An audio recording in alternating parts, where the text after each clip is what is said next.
Kaibigang Engkanto sa Gubat, ang ikalawang yugto. Makalipas ang ilang linggo mula nang mahulog si Julio sa ilog at magising sa bahay ng kanyang lola. Tila ba normal na muli ang lahat. Ngunit sa kanyang puso, isang bahagi sa kanya ang nawawala. Si Althea. Araw-araw ay bumabalik siya sa tulay na patpat. Sa bawat hakbang, dala-dala niya ang pag-asang muling makikita ang kaibigan. Wala siyang nakikita. Ngunit ramdam niya ang presensya nito. Minsan, naaamoy niya ang pabango ni Althea. Isang halimuyak ng bulaklak sa gitna ng kagubatan. Minsan, tila may mga kamay na umaplos sa kanyang pisngi kapag tahimik na ang gabi. Ngunit isang araw, nagbago ang lahat. Isang gabi, si Julio ay nagkaroon ng panaginip. Nasa gitna siya ng gubat ng diwata. Ngunit hindi ito tulad ng dati. Madilim, marumi, at puno ng mga tuyong dahon. Sa gitna ng gubat, nakita niya si Althea. Ngunit hindi na siya ang engkantong kilala niya. Maputla ito. Ang mga matay tila ba wala ng ningning at may kadena sa kanyang mga braso. Julio, mahina ang boses nito. Tulungan mo ako. Dumarating na sila, ang mga anino. Pagkabigkas niyon, dumilim ang paligid. May mga aninong umaalikid. Malalaking nilalang na parang usok, ngunit may hugis ng tao. Ang mga aninong tagapuksa, ayon sa alamat ng kanilang baryo. Pagkagising ni Julio, basang-basa siya ng pawis. Tumakbo siya papunta sa tulay na patpat. Madaling araw pa lamang. Ngunit dama na niya ang pangangailangan na kumilos. Sa ilalim ng tulay, may isang lumang kahoy na kahon na dati niyang hindi napapansin. Doon niya nakita ang isang piraso ng tela. Puti, may bordang ginto. Tela ni Althea. Hawak iyon ni Julio habang nakatingin sa gubat. Babalikan kita, bulong niya. Dalangin ang tapang at pananabik. Huling nilakbay ni Julio ang gubat ng diwata. Ngunit iba na ito ngayon. Madilim, malamig, at tila walang buhay. Ang mga punong dating masigla, ngayoy tuyo at parang pinagsakluban ng langit at lupa. Tahimik. Wala ang mga huni ng imon. Wala ang halakhak ni Althea. Ngunit naroroon ang mga mata, nakatingin, nagmamatsyag. Julio! Isang boses ang pumuno sa paligid. Hindi ito boses ni Althea. Malalim, magaspang, at puno ng galit. Binalaan ka na namin. Habang naglalakad, nadiskubre ni Julio ang isang abandonadong silid sa ilalim ng isang matandang puno ng balete. Doon, may isang altar at lumang aklat na nakasulat sa sinaunang wika. Sa paghawak niya sa aklat, tila may enerhiyang dumaloy sa kanyang katawan. Doon niya nakita ang kasaysayan ng gubat ng diwata. Noong unang panahon, may 4 na tagapagbantay ng gubat. Si Althea ang huling natitira. Isa sa mga tagapagbantay ay nagtaksil. Pinapasok ang mga aninong tagapuksa at isinakripisyo ang mga engkanto kapalit ng kapangyarihan.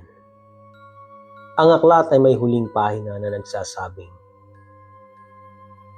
ang tao na may pusong dalisay lamang ang makakapagpalaya sa natitirang tagapagbantay. Sa kanyang paglalakad, naramdaman muli ni Julio ang halimuyak ng bulaklak. At sa isang clearing, sa ilalim ng sinag na buwan, muling nakita niya si Althea, nakakadena sa isang puno. Julio! Mahinang sigaw nito. Hindi pa huli ang lahat. Ngunit bago niya ito malapitan, muling lumitaw ang mga masasamang engkanto. Kasama nila ang isang bagong nilalang. Isang matandang engkanto na may hawak na baston. Siya si Marduk, ang dating tagapagbantay na nagtaksil. Hindi mo siya maililigtas, sabi ni Marduk. Ang iyong mundo ay hindi para sa kanya, at ang kanya ay hindi para sa iyo. Ngunit si Julio ay hindi umatras.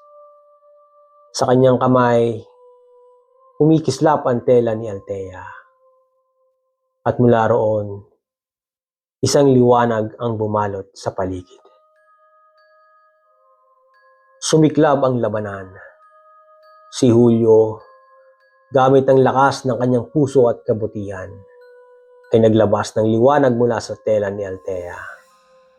Habang ang mga engkanto ay sumusugod, pinagtanggol siya ng mga espiritong dati nananahimik lamang. Ang mga diwata, hayop ng gubat, at kaluluwa ng mga dating tagapangalaga. Nagkaroon ng marahas na sagupaan. Si Althea, sa tulong ng enerhiya mula sa aklat, ay nakalaya sa kanyang kadena. Magkasama silang lumaban labang kay Marduk at sa mga anino.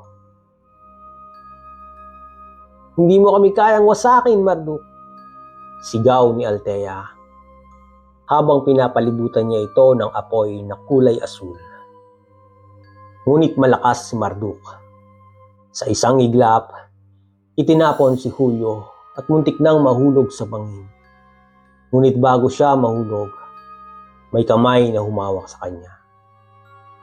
Althea! Bulong niya. Magkasama silang bumangon.